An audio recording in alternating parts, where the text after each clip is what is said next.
We are excited to talk to Marena today. She works with Growing Together Aquaponics. They're a transition program providing work training for persons of disabilities. And we look forward to hearing from her and what she has to say about their aquaponic system that's actually housed in a brewery in Pennsylvania. And we look forward to introducing you guys to her. We're excited you're here. Will you just tell us a little bit about yourself? Absolutely. My name's Marena, and I'm originally from Ohio, and I found myself in Slippery Rock, Pennsylvania about 3 years ago now. I came here to do a master's program at Slippery Rock University in adapted physical activity. And through there, I found Growing Together Aquaponics, where I was the graduate assistant for the duration of my master's program. And after I graduated, I stayed on and became the operations manager. Okay. As far as I know, I mean, there may be more, but there is a brewery involved with Growing Together Aquaponics. Is that correct? Or what's the story there? That is absolutely correct. So the creator of our program is Dr. Robert Arnhold, and he created and ran the adapted APA program on campus. So that's how I was introduced to him and I met him. And he really wanted to create this unique transition program with an aquaponic system. So he goes walking downtown of Slippery Rock looking for a partner. And the only person willing to accept him was another Bob, Robert McCafferty. And he owns all three locations of the North Country Brewing Company. So that's Harmony Inn, the North Country Brewing Tap Room, and the North Country Brewing restaurant. So he gave us about 1,000 square feet in his warehouse where they can and brew the beer. And we created our first system there. And he loved it so much that he gave us another space above his bar on the other side of the warehouse. So we're now a very nice attraction for the tap room on that side. And I think he really likes this because we're working on a greenhouse behind the brewery now downtown. Great, that's exciting. Why do you think Robert was open for that partnership? He has a very large vision for sustainability and helping the community. So when Dr. Robert Arnhold presented a transition program for students with disabilities, and in the same sense, creating fresh greens that are right in his backyard, he jumped on it. I think the story goes, Bob said aquaponics, and before he could finish the word, Robert McCafferty was already accepting. So it created a really amazing partnership, and who knew that we could put disability and beer together and make such an amazing partnership. But it's been 3 years strong now. We just hit our 3rd year anniversary, and we're only increasing. So do you sell to the general public, or does the restaurant purchase everything? How does the produce work? We have started to do a small portion of sales to the general public. So we'll go to the farmers market in the summers when that's being held. And we try to do mostly microgreens because we can produce as many microgreens as needed, and a very small amount of lettuce. And the rest of the produce that we produce is donated back to North Country Brewing until we're at full capacity. And then they'll start buying the produce from us exclusively. But for now, we can only supplement since we are such a small demonstration model. But for how small we are, we still produce a pretty good amount of greens. What type of fish are you growing in? Is that a product as well? We have the opportunity, since we do have 2 systems, that we kind of branched out a little bit. And we started with tilapia, and we've made many fish tacos. And those are served at the tap room. So it's a smaller amount of customers that come through to the tap room, not as high quality or high as the restaurants. So we can actually support the tap room with our tilapia. But the other system, we do koi. We wanted to kind of see what we could do with another type of fish. And we absolutely fell in love with the beauty of these koi. So yeah. Do you sell the koi as well? We are planning to. The last time we were ready to sell, we had a big uh-oh. So Okay. Yeah, that's what's one of those questions is, have you ever had, I put it, any epic fails, but you just said a big uh-oh. A big But I mean, we're growers ourselves. We had a big uh-oh 7 days ago. And so um, we'd love to hear, because I know this community that we've all had our uh-ohs. Can you share about just a, absolutely. a failure within, or something that bad that has happened? Absolutely. And this is not our first uh-oh at all, especially with two systems. And we've had a couple, but we're pretty resilient in our staff and our partners that we've been able to jump right back up from them. But the most recent that happened was most frustrating because it wasn't really our fault. So our system was running perfectly, and another group of people were working in the warehouse, and they accidentally plugged in one of their really large pieces of equipment to our electrical lines. Well, it was later at night, so our staff wasn't here, and we were not coming back until early in the morning. Well, it had tripped the breakers, and since it didn't trip anything main of the warehouse, they ran as normal, and our air and our water stopped pumping into the fish tanks. Oh, that's horrible. So when I walked in on Friday morning, our 187-gallon tank had 4 fish that were still swimming, and our 125-gallon tank had about 10 fish that were still swimming. So our largest, beautiful, some of those koi had been with us for 2 years. Oh, And it was hard, yes. especially with the koi. We had named them all. We, I was very connected to those fish. So that one was a really hard one. But like I said, our partners are amazing. North Country immediately helped us create a fundraiser, and the community really stepped up, and we raised enough money to be able to go and purchase enough fish to supplement our system. We got babies in. We have all different sizes of koi now. And it was nice to see our system go from not looking like it was going to be able to come back from it to within 2 weeks coming right back to normal. So Yeah, that's great. Yeah. Um, believe it's you, correct me if I'm wrong, but you're speaking of fundraising. Did you have a adopt a fish program? yes, we did. Okay, tell us about that. Was that part of this It was, and it was event? amazing. We didn't think it would go as well as it did. So basically, the idea was you pay a certain amount and you're adopting a fish of the future fish. And so many people adopted a fish, so we had to start allowing people to adopt fish we already had. So they all have their own fish. They got to Okay. name their fish. Okay. They get pictures of their fish, and every last Thursday of the month, they can come in and feed their fish. Really? And it's really cool because the tap room being open on Thursday, Friday, and Saturday gives that availability to come see the fish. And that's where we would like to, hopefully, in the end, if anyone who's adopted a fish, when our fish are too big for our tanks, we hope that if they want to, they can take their fish home with them one day. Yeah, that's a great idea. Very creative. Um, Tell me more about just Growing Together's mission and vision. Absolutely. So our mission is really for students with disabilities and getting them job ready for the future. If it's not with us, if it's with somebody else.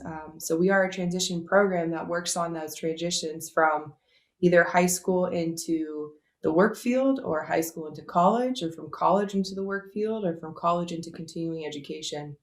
So we take students at any age level. We help them with those job training skills.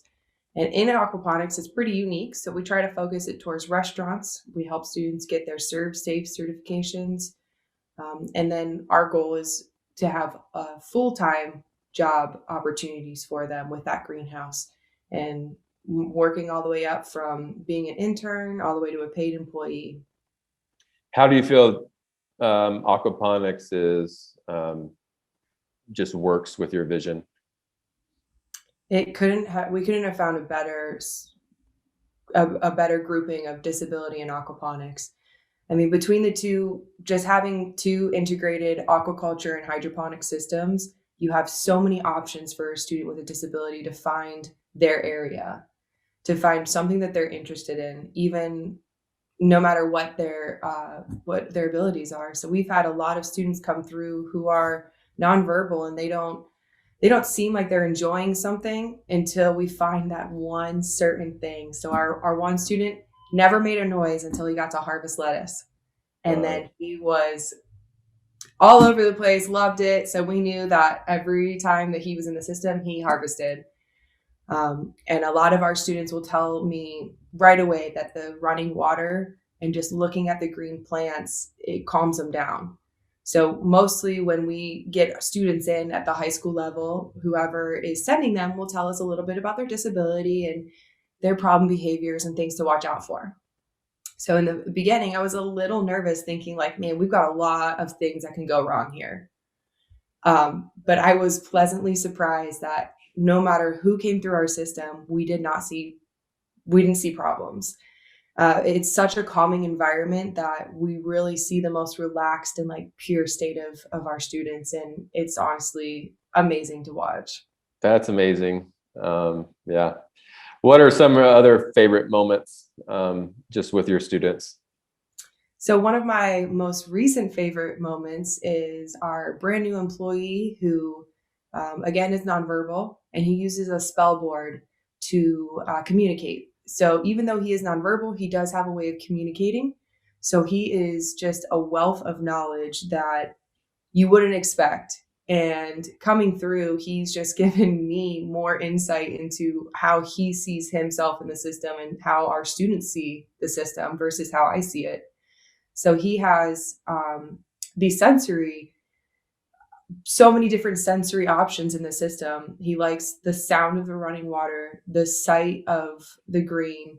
He likes to feel the texture of the clay pebbles. Yeah. If I'm doing something that I wasn't including him in and it sounds to him amazing, he'll come straight over and he wants to get right into it. Wow. So we have seed pods. We've been buying seed pods for the longest time, and it's such a high cost. So I started making our own seed pods, and he absolutely loved sticking his hands in that cocoa coir and the peat moss and creating the end product. And I mean, he's got such a amazing look on the creation of the plant itself. So then he got to create the pod that the plant goes in. And now he gets to see every cycle all the way to the end. Yeah. So, and I never thought of it all the way through to that. I mean, I think it's cool watching the progression, but for him, he got to see the plant starter like all the way from the very beginning. So Yeah. I feel like as we're in this aquaponic community, I sense that the communities, just many within it, are just different. Meaning, I feel like a lot of aquaponic growers have this social impact, social good, just heart.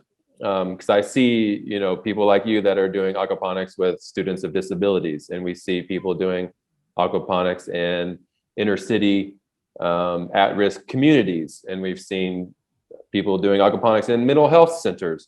Why do you think the aquaponic community just kind of has that vibe? And do you feel like they do? I just come across absolutely. that when we connect with people in the community, there's this underlying vibe of we can use this for impact. Absolutely. And I think it mainly comes down because we've done the research on it as well. But since I've been in it for 3 years now, it comes down to the fact that we're caring for two different types of organisms here. We're caring for plants, but we're also caring for fish. And if you know aquaponics, you talk to anyone in aquaponics, there is no being partially there. You are 100% immersed in the system. When even when I leave the system, I'm checking my cameras probably 3 to 4 times a night just to make sure everyone's still good. So we really have such just like a care for the system itself that I think that just kind of spills over into our students and who we can help with it. And when you start to see something that you've created, you want other people to see and feel that same way. So our students who can come in and watch a plant that they've grown go all the way to the end and then take it home and eat it is really just like the baseline of it. But the research shows that working with foliage and running water, it does help to calm yourself, Yes. to, I mean, what else? It calms it. It takes away some of those agitative other work environments that you're in, you know?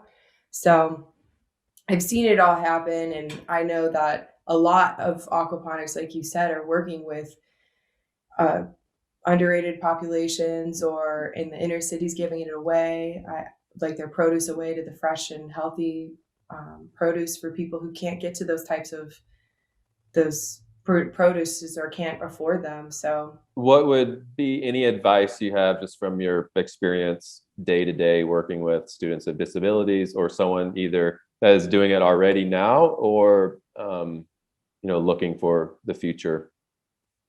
I think my best advice is that don't tell anyone that they can't do something. One of the first times that I heard it, it was such a motivation to be like, no, I think this person can. So I worked my hardest to make sure that anyone wanting to do a task can do it. And there's ways around everything. So there's no limitations. And even if you think there's a limitation, reach out to this community that we have and figure out an adaptation. For a quick example, one of my students really wants to sow microgreens, but can't figure out the small motion of getting those seeds out onto the tray. So one of our other volunteers brought in an empty spice jar. We put our seeds in that spice jar, and our student can just shake the spice jar with the Uh, seeds inside of it and let it come out. And we get some of the best yields when he sows our microgreens. So never tell someone they can't do something, and just try to find a way to figure out how they can. we talk about superpowers here a lot. What would be your superpower in your growth space, or even outside of your growth space? What's your superpower? I might just say like empathy. I can relate and bring a lot to a lot of different situations, and sometimes our students bring in a couple extra things that they wouldn't typically bring into any other environment, and we can help them in more ways than just aquaponics. It's definitely a superpower. Yeah. Where can we find out more about Growing Together and just the work you So guys do? we have a page associated with the North Country Brewing website. So you can go to northcountrybrewing.com and you can find us at the top tabs under Growing Together Aquaponics. We also have a Facebook that's Growing Together Aquaponics, and then Instagram that is Growing Together Aqua. And if someone wanted to adopt a fish, could we? Absolutely. We are working on getting a lot of those types of PayPal donations and Instagram shop up and running. And my sister actually makes these amazing hoodies and is working on creating a option for you to buy one and donate towards the aquaponics program that we have here. Like I said, we are working towards a greenhouse, so we are always looking for people who are trying to help us towards our goal. Awesome. This was awesome. Thank you so much. Really. Absolutely. Yes, thank you so much. We love your work, and yeah, we need more of it.